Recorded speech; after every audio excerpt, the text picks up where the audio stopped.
Bonjour et bienvenue au cours Griffon. Tu te souviens que nous avons étudié le Moyen-Âge. Le mot même de Moyen-Âge t'a peut-être surpris. Pourquoi appelons-nous un âge moyen ?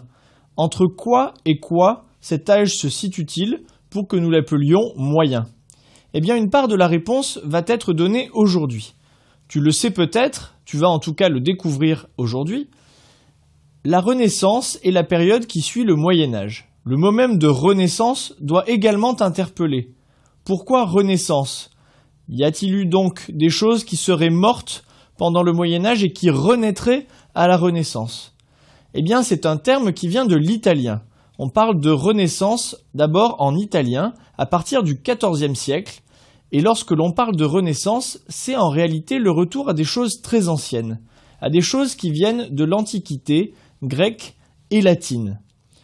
Découvrons donc cet univers qui s'ouvre avec la Renaissance et la période qui commence, qui est l'époque moderne. Le Moyen-Âge est désormais révolu, nous entrons dans une nouvelle ère. Et lorsque nous commençons une nouvelle ère, nous devons nous pencher sur la frise. Regardons-la ensemble. Voici donc la frise de l'époque moderne. C'est une frise récapitulative de quelques grands événements. Tous ces événements ne seront pas du tout évoqués aujourd'hui. Tous trouveront une place au fur et à mesure des cours où nous évoquerons cette époque moderne.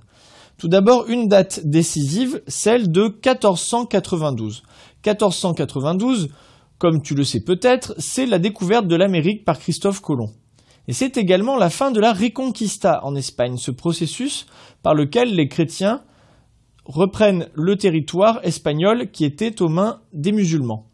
Ces deux dates coïncident de manière pas tout à fait surprenante car en réalité, une partie de l'énergie qui était déployée dans la Reconquista peut désormais s'orienter vers la conquête de vastes horizons, du vaste monde, donc la conquête de l'Amérique.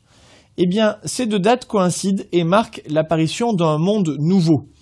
1492, l'Amérique, c'est un monde nouveau au sens propre. Voilà un monde totalement neuf.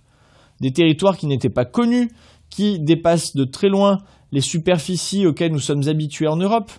Mais c'est également un nouveau monde dans le domaine des idées et dans le domaine de l'actualité politique, de l'actualité intellectuelle.